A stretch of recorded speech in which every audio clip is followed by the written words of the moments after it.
selamat pagi. Di sini saya akan membawakan firman Tuhan yang terambil dari kitab Markus pasal yang 14 ayat 3 sampai ke 9.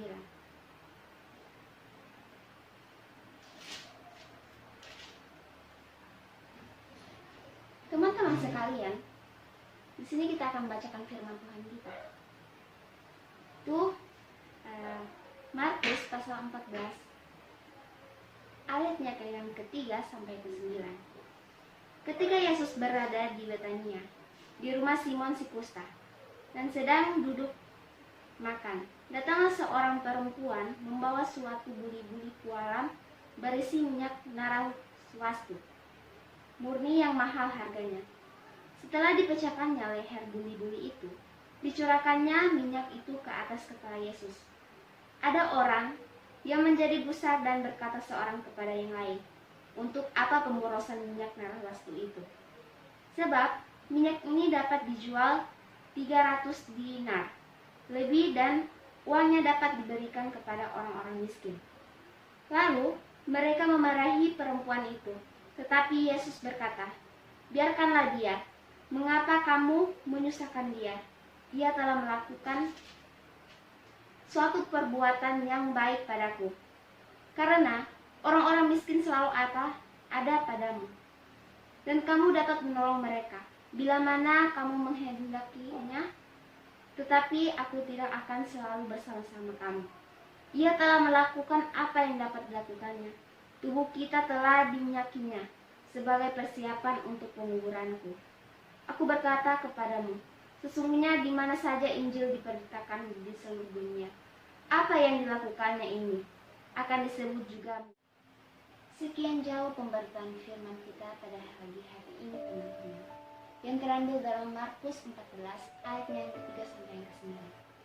Di sini saya mengambil topik yaitu berkarya. Sebagai latar belakang dari narasi ini adalah setelah Yesus menginap dan menumpang di rumah Zakheus di wilayah kota Yeriko, Yesus memutuskan keesokan harinya untuk melanjutkan perjalanannya ke Yerusalem, beserta dengan para muridnya dan para rombongan yang mengikuti dia. Zaitun yang dekat dengan Yerusalem, Yesus dan para murid memutuskan untuk menginap di rumah Simon si kusta dan mengadakan perjamuan di rumah tersebut. Tetapi, teman-teman, orang-orang banyak yang mengikuti mereka dipersilakan untuk lebih dulu menuju ke Yerusalem. Ketika perjamuan tengah berlangsung, Maria membawa minyak narwastu. Ini yang sangat mahal untuk mengurapi Yesus. Teman-teman, dikatakan dalam hal ini, Maria mengerjakan hal yang terbaik untuk melayani Yesus. Dalam minyak narwastu yang dikatakan dalam pasal 14 adalah minyak yang berasal dari tumbuhan yang hanya tumbuh di wilayah di kota India Utara. Teman-teman, berarti minyak ini bukanlah minyak murahan atau minyak yang terdapat di pasar-pasar di daerah Betania. Dalam kitab ini dikatakan bahwa harganya bisa mencapai sekitar 300 dinar atau dibandingkan gaji seorang yang bekerja dalam 1 tahun. Nah, teman-teman yang terkasih, apa yang dilakukan yang terbaik oleh Maria ternyata tidak menuai respon yang positif. Dia menerima respon yang negatif. Dia menerima komentar, menerima hal yang mungkin bisa menyakiti hatinya. Tetapi dia tetap melakukan yang terbaik untuk melayani Yesus. Teman-teman yang terkasih dalam Tuhan, di dalam ini kita dapat belajar 2 hal. Yang pertama, melakukan segala sesuatu yang terbaik yang dapat kita lakukan dan berkarya dalam hidup ini.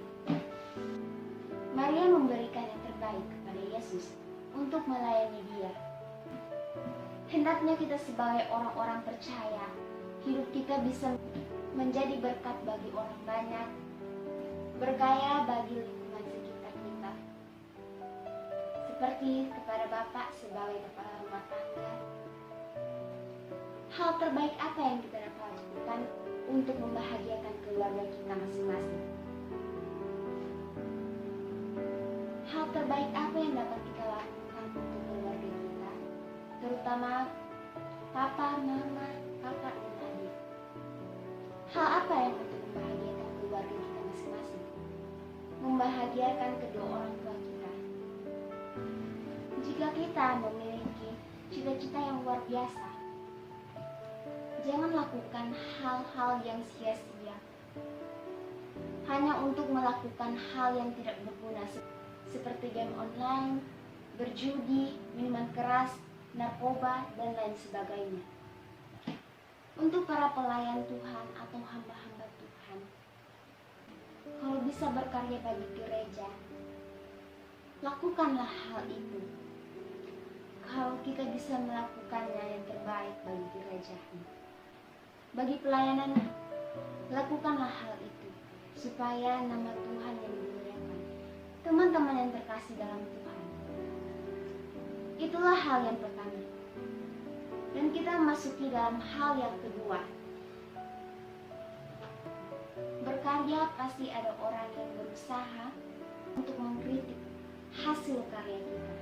Pasti ada orang yang di sekitar kita yang menjadi pengamat kita untuk menjalankan apa yang sudah kita perbuat. Namun teman-teman, di sini diperlukan sesuatu hati yang kuat dan luar biasa. Kita lihat Maria punya sikap hati yang luar biasa. Dia tetap bertahan untuk melayani Tuhan dengan hal yang terbaik yang bisa dia kerjakan. Demikian juga dengan kita teman-teman yang terkasih dalam Tuhan. Ketika keadaan kita, ketika di sekitar kita berusaha menjatuhkan kita, pada saat kita melakukan sebuah perbuatan yang mulia, sebuah perbuatan yang terbaik, saat kita memperkenalkan sebuah hasil karya kita, harusnya kita punya sikap hati yang luar biasa. Jangan kita justru gagal atau jatuh karena kritikan atau omongan orang lain, tetapi justru kritik dari mereka kita jadikan sebuah dorongan bagi kita untuk terus berkarya bagi Tuhan. Teman-teman yang terkasih dalam Tuhan, dari dua hal ini kita dapat belajar apapun yang terjadi dalam hidup ini, keadaan sekitar kita yang berusaha menjatuhkan kita, seharusnya kita tidak jatuh dalam tersebut. Seharusnya kita tidak jatuh dalam hal tersebut. Kita seharusnya terus berkarya, melakukan hal yang terbaik bagi pelayanan, bagi keluarga, bagi rumah tangga, bagi pekerjaan, juga bagi cita-cita kita tersendiri, juga bagi cita-cita kita. Lakukanlah apapun yang kita anggap itu bisa berkarya bagi bangsa ini. Berkaryalah buat Tuhan, berkaryalah bagi sesama kita. Teman-teman, selanjutnya kita izinkan Tuhan untuk berkarya dari lingkungan kita dan berkarya bagi masa depan kita. Kiranya Tuhan Yesus memberkati kita semua, teruslah berkarya dengan Tuhan. Amin.